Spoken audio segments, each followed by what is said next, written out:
And we're back. Howdy y'all, this is Ethan Bonreal, back at it again, giving you that gay shit you love while playing another roguelike. So this time around, we're going to go ahead and do a run of 20XX, a Megaman inspired rogue-lite game that has quasi-procedurally generated platforming stages that are pretty fun. And part of the reason why I'm deciding to do this is because it has something for everyone. You know, our character gets to blow up some robots, I get to practice my mechanics, and you get to hear me complain about being single and unemployed. So it's definitely going to be a little bit of fun. We are going to see how far I get.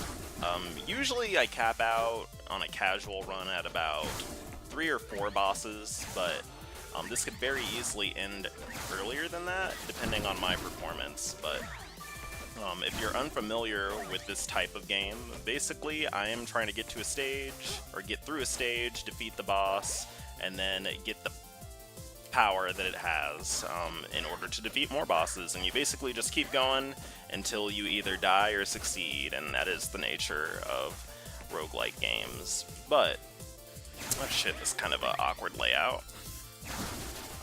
This also lets me show off my platforming skills. I am generally pretty solid at platforming games, I'd like to think. And part of the reason for that is that the Mega Man X games were actually some of the first games I actually played that I was actually like sentient enough to really get into. Like, I've been playing video games when I was younger, like honestly since I was like 3 or 4, but like at that age you're just kind of like a blob of cuteness and you don't really know what you're doing, and you just kind of put your fingers in places until things happen. But Mega Man X I got when I was about 7 or 8, I think, and I just fucking fell in love with it. And incidentally, it was one of the first games where I was involved in a fandom. And I was like, this is perfect because everyone thinks these robots are gay. And I don't know why I'm so into it, but I love it. And actually, that was probably one of my earliest hints that I was a big ol' homo, because I just really loved the idea of X and Zero having a very, very strong, you can't see the air quotes I'm making with my fingers, but they're very exaggerated, very, very strong friendship, very close, young, good friends.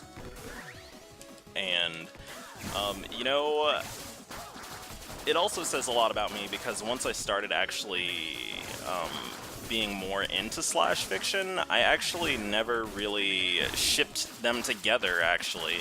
And this is something I've talked about in some other videos. When I like will headcanon people as gay, but I will never like ship them with another character. Like, for some reason, I think mentally I just associate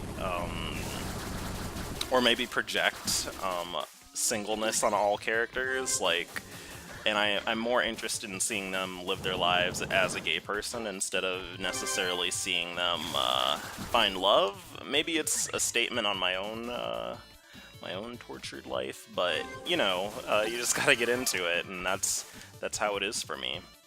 So at the end of every stage, you get several prizes that you get the boss's weapon as an option, and then you can choose several other upgrades. I chose to forgo the boss's upgrade because I don't want to deal with that.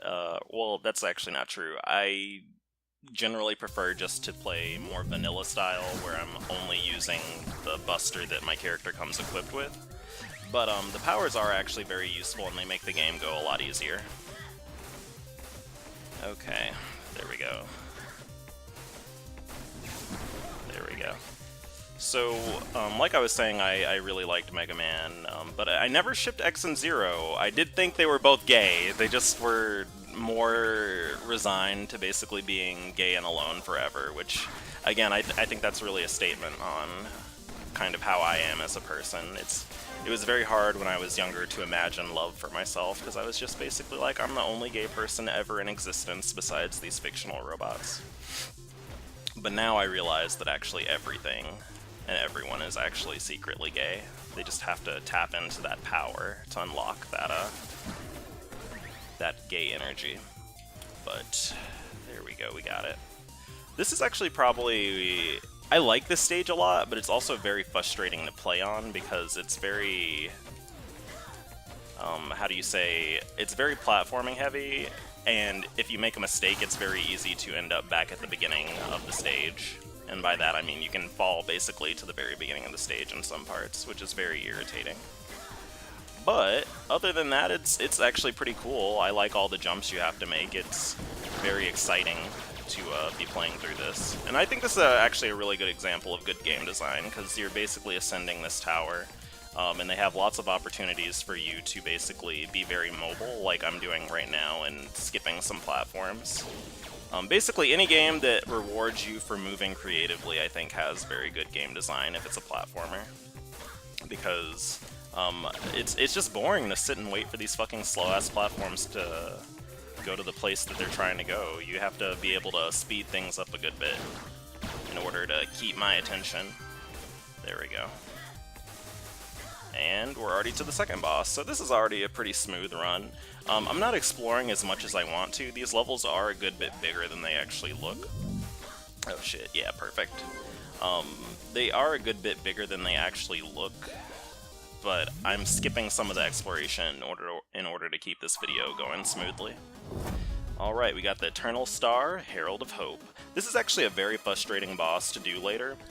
As you beat more bosses, the subsequent bosses get harder and harder, and this boss is very, very fucking hard when you get later into the... Ah, shit, I fell. When you get later into the game. I'm actually just going to Zerk this, because I don't mind taking a few hits here, but that boss is very hard to deal with later in the game, because its attacks get a lot bigger, and it moves a lot, and it's hard to hit it with these floating platforms in the way. But we took care of it, so it don't fucking matter. I'm gonna go ahead and get the power for this stage, just because it's pretty useful. It shoots out in whatever direction you're holding the control stick in, and it has momentum, or it keeps your momentum. So that's very helpful if we're trying to move fast, because it basically creates a shield for us. But in T-Way, I think I'm going to do... This boss is actually notably extremely annoying to do on later difficulties, so I'm going to do it now. I'm going to try to do it as early as possible. This stage is also... It's not super hard, but there are a lot of obstacles on it that are kind of annoying, like these flamethrowers. Ah, shit. Oh, man, I got hit like a noob. There we go. Okay. But, you know, other than that, this is, you know, the day after my previous recording of Secrets of Grindia. I appreciate y'all for watching that, if you did tune in. It's always interesting to see what people respond to. I'm very surprised people were as interested in Risk of Rain as they were. I don't know if it's just because I posted it on Reddit after not posting in a while, and people are just looking for new shit, or if they, Am I not supposed to take damage? How's this working? Oh, okay, I'm supposed to hit all these things. Well, I already fucked this up really bad. Yep, embarrassing. That sucks. Alright, well, because I lost pretty early, we are actually just going to do another run on screen, so you just got to jump right back into here. And let's try it again. So... I was right, that is about where I cap out. I usually cap out at about 2 or 3 bosses in a casual run. And a casual run, I mean, in terms of a run where I'm more or less just kind of messing around and doing something else while I'm doing it. Because it does take a little bit of my brain power to be commentating like this while playing a platformer, because these tend to be a little bit more mechanically intensive than RPGs. There we go. Oop, there we go, we got it, Mom. But at the same time, I'm actually, I would like to say I'm pretty good at platforming games, so I usually can afford a little bit of brain power to talk about other things. Much like I am about to talk about something fucking gay once I shuffle my memory and remember what exactly I was gonna say. Oh, I was gonna actually keep talking about Risk of Rain a little bit, because that game is just really cute. I think I might do another run of that pretty soon here. Not as sure exactly how I'm gonna do it, but I probably will play Acrid, just because he's a cute little monster dude. There we go. Alright, what was in here? We got the double jump boots. That's actually very handy. So while you're in the levels, you'll find little challenges that you can do. And they'll give you things like these double jump boots that are usually either very handy for platforming or more useful for killing the bosses. There's also a puzzle down here that we're going to get through that has another chest, and this one has, ooh, the lifesteal core. So what that's going to let me do is when I deal damage, it has a chance of restoring health to me, which is very useful in a game like this, because it's generally very hard to restore health in roguelike games. There we go. Alright. We got it, Mom. But, you know, I woke up, like, literally, like, 3 or 4 hours ago at 1 or 2 p.m., and my first reaction was to get on Grindr, and be like, you know, it'd be great to have some butt on my face this morning / afternoon, but I changed my mind because I was like, you know, I really need to be consistent with recording these videos, and at the same time, also, Grindr ends up being, like, a really huge time sink for no reason. In that it's like going to their fridge when you know it's empty, and then also it's like going to the fridge when you know it's empty, but also it's gonna like cuss you out for not wanting to bear back with it. It's very frustrating sometimes, and I will also say that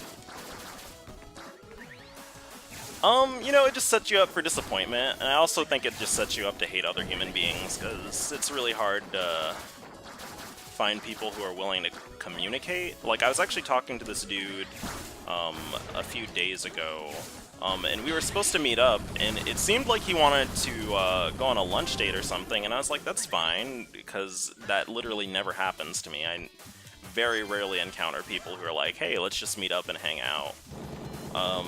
And I was getting ready, and then he just basically started sending me, I don't want to say mixed signals, he was just like, basically, okay, I'm gonna be real.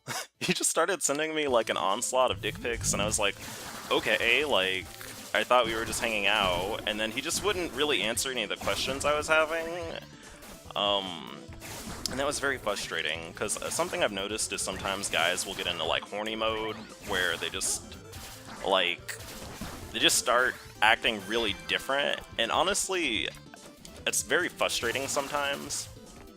Like, sometimes I'll be talking to a dude, and, like, we'll have a cool conversation, and then it's like, okay, we've been talking, and now it's 1 a.m., like, peak horny hours, and they just basically transform into, like, a little bit of a spooky monster, honestly, if you know what I mean. Or just started getting very, getting very emotional. But I understand that at the same time, because it's like, 1 a.m. is like the most single hour of the night for most folks. And it tends to be a very lonely hour of time. I know that, for me, Friday nights tend to be like that a lot, where I'm like, damn, I'm really just sitting here at home, smacking it around some bar titties. This is a little bit, not pathetic, but it's a little bit, this isn't the idealized future I had for myself.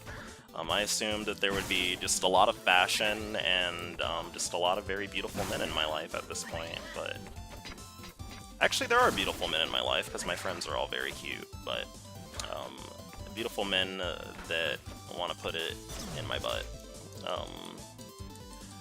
or alternatively put their butt on my face, but you know, that's whatevs, that's just part of life. Also, part of the reason why I talk about being single so much is because I think that's just something relatable to a lot of y'all. You know, being a nerd can be pretty lonely, being gay can be pretty lonely, and when you combine them... Oh, shit. That's awkward.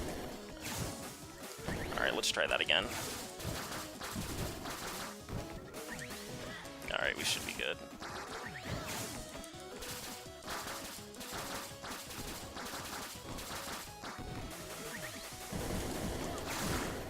I'm kind of scrubbing up this boss fight, that's actually why I stopped talking. But I feel like it's something that's relatable, and, you know, I don't always know what kind of content y'all want to see, as far as stuff I'm talking about. Y'all do seem to react pretty well to when I give stories, though.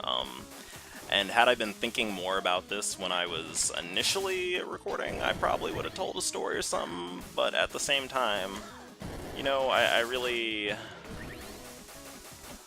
Sometimes it's a little bit hard to put your whole ass personal life on display for people's entertainment, you know? Also, I'm scrubbing out real bad in this run, I'm kinda getting impatient. But it's also because it's also a little bit hot in my room right now. I probably should have turned the fan on, but I have to actually turn my fan and sometimes my AC off when I'm recording because my mic is kind of sensitive. But we've beaten 2 bosses. We're going to go ahead and try this level again just so we can see if I can actually get through it. I might not take the challenge in this level so that I don't risk dying on screen because I want to show off the next boss, but if we die in this stage, we are going to end the video this time.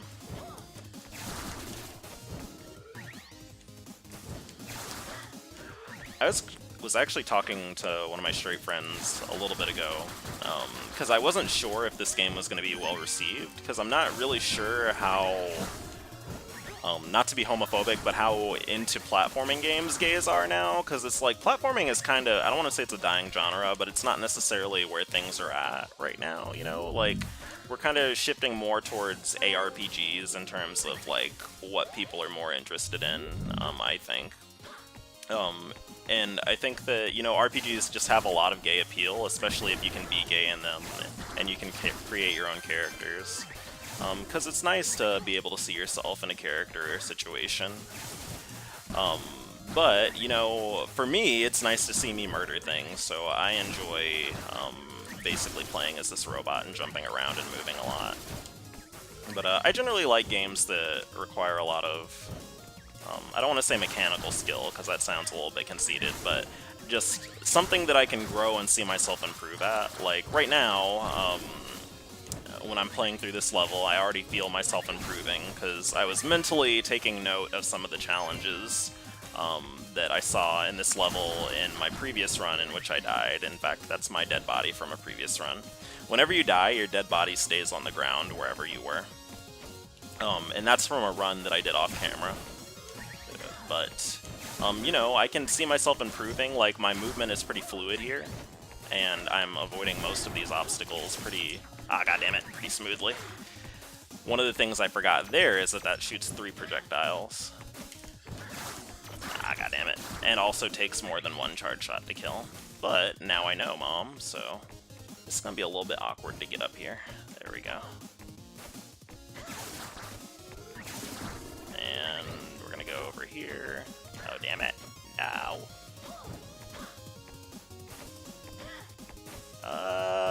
Whatever. Alright. Let's see. So I'm assuming, this is a platforming puzzle, so I'm assuming that there's gonna be actually an upgrade up there for us. I also totally forgot we have the double jump. I'm a little bit embarrassed. I could have been taking better advantage of that. But again, you know, this is just more generally the style of game I'm into. But I do actually like RPGs a good bit.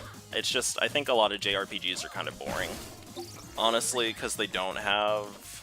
It really just depends on the level of customization in them. Because I really don't usually play games for the story. Unless I can be really heavily involved in the path the story takes. Which is why I am not really a big fan of Final Fantasy X, which apparently is a gay favorite from what I've observed and other people I know. They seem to really love it, and that at least for people closer to my age, or like who are in their 20s or mid-20s, they tend to really, really, really... I think I'd rather have the double jump than the flying thing, so we're gonna keep that there. And I think we're good to go. So let's go ahead and fight this boss. But Final Fantasy X is like one of those games that's like really a strong gay aesthetic for people. But I don't know about that. I don't find it particularly profound, but I can see how people like it. Like, when I see it, I do see the gay energies, they just don't necessarily reach out to me. But I need to actually focus on this boss because I'm kind of scrubbing out here. Alright, so we need to stand in the middle. It's important when you're playing against these bosses not to like freak out when they start moving, because they have set patterns that they generally move in. You just have to really observe how that's working out when you're playing so that you don't screw yourself into taking unnecessary damage. Now this is where it gets troubling, because the thing breaks into 2 parts like that. And this one's going to start bouncing around while you have to dodge the other one. Which means you have to stay pretty tightly in the center while this other shit is going on. But luckily, once it's done with that, it stays stuck in the same place for a good bit. There we go. Alright, and we need to see where this one's gonna bounce. So we can stand here. And if I was a little bit better, I would be hitting it more when it's coming down, but sadly, I'm a little bit of a dirty casual, so again, I kind of scrubbed out. But luckily, we got through that boss. I'm not sure how much further this run is going to go, and I'm not sure the exact timestamp I'm at on this video, but we got to keep going till I die, y'all, so get in. Okay, let's see. We really should do Eternal Star sooner than later, because he is really hard as a final boss. There we go. If you're wondering, the bosses, there are set bosses, like it's not randomized, it's just random, quasi-random which order that they appear in. The first boss is always completely random, but the ones following that, you get a choice out of 3, but eventually you will have to face all of the bosses that you see in the game. It just, they get, like I said before, they get stronger the longer the match, or the longer your round goes on. Okay, so this is going to be a little bit awkward. I'm going to have to take better advantage of this double jump. There we go. So I'm pretty sure there's a prize over here. Yeah, there definitely is. There's a laser. Rip. Damn it. There's a laser puzzle over there. Ooh, shit, Mom. It's really easy to be impatient in this game, which is something I was kind of bragging about before when I was saying, you know, it's a sign of good game design when you can skip a lot of shit and you can use movement micro to progress faster than you normally would. But, you know, it is really easy to... God damn it, we only got a potato battery. It is very easy to end up accidentally killing yourself repeatedly just by tilting if you're not careful, if you're impatient.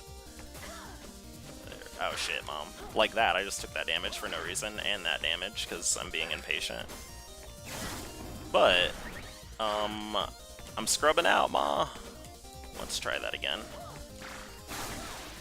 Whatever. Oh my god. Well, awkward.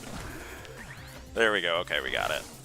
So we're probably almost at the end of the stage now, but it's gonna be a little bit rough once we actually get there, just because, there we go. I have taken a good bit of damage. Also, that's kind of cruel of them to put that there. You also start seeing increasingly more powerful enemies appear on stages as the game goes on, so it's not just going to be the same things every time. The enemies that are in a stage are quasi-set, but they will get upgraded depending on how far in a run you are. So right now, I am after boss 3, and we're seeing upgrades of some of the basic enemies that we've seen previously. Alright, let's go in the scrap recycler. Oh, what's the helmet? It's actually really good. I'm gonna get it. So there's a good chance I'm gonna probably end up screwing myself over by getting that, but it's just really handy because it lets you shoot 2 charge shots back to back, and that's very useful for getting through levels quickly because it lets you just blow through some of the larger enemies that stall you. That was a good example of me getting impatient. But that's fine, honestly, because I did kind of need to end the video here anyway, because it's getting a little bit long. But I hope you liked this game. I hope that it called out to you and riled up your gay energies and made you feel more powerful. If you're gay and you love platforming games, shout out to you, thumbs up. And also, you know, don't forget, if you've made it to this far, I am going to do a Q&A video pretty soon. If you have any questions for me that you want to see me answer in a video about myself or video games or just my opinions on things, please leave a comment. And I will get to it probably within the next 2 or 3 videos. But in the meantime, I'm Ethan Bonreal, and I'm gone. See you, nerds.